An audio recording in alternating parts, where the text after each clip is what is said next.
एक पंडित जी प्रतिदिन रानी को कथा सुनाने महल में जाया करते थे। कथा के अंत में प्रतिदिन कहते कि राम सुमर ले तो बंधन छूटे। कई दिन कथा सुनने के पश्चात एक दिन पिंजरे में बंद तोता बोला, यूं मत कहो रे पंडित झूठे। उस समय तो पंडित जी मन मसोस कर रह गए और चुपचाप चले गए।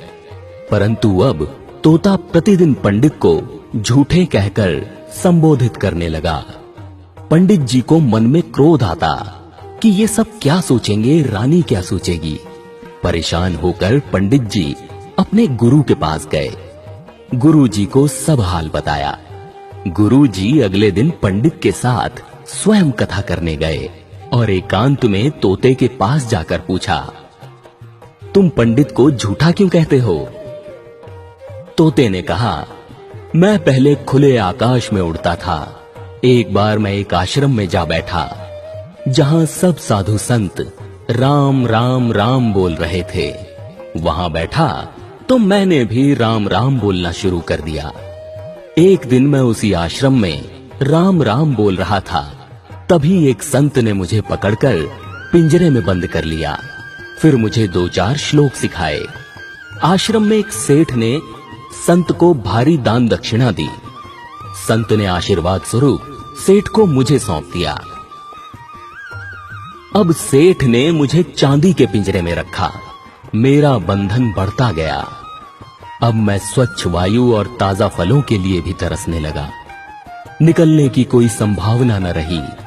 एक दिन उस सेठ ने राजा से अपना काम निकलवाने के लिए उपहार स्वरूप मुझे राजा को दे दिया।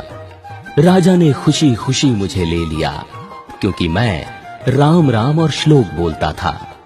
रानी धार्मिक प्रवृत्ति की है, तो राजा ने मुझे रानी को दे दिया। रानी ने सोने का पिंजरा बनवा दिया और खाने में हमेशा मेवे और अन्य कीमती भोज्य पदार्थ ही मिलते हैं। मिर्च खाना, पेड़ पर लटके फलों में चोंच मारकर स्वाद लेना तो मैं भूल ही गया हूँ। अपनी मर्जी से चहकना भूल गया हूँ। अब मैं कैसे कहूं कि राम राम कहें तो बंधन छूटे। तोते ने गुरुजी से कहा, आप ही कोई युक्ति बताएं जिससे मेरा बंधन छूट जाए। गुरुजी बोले, आज तुम खाकर थोड़ी देर बाद चुपचाप पड़ जाओ, हिलना भी नहीं। हिलाया जाए तो भी मरणासन्न अवस्था में पड़े रहना। तोते ने ऐसा ही किया। रानी ने पिंजरा खोलकर खूब हिलाया डुलाया।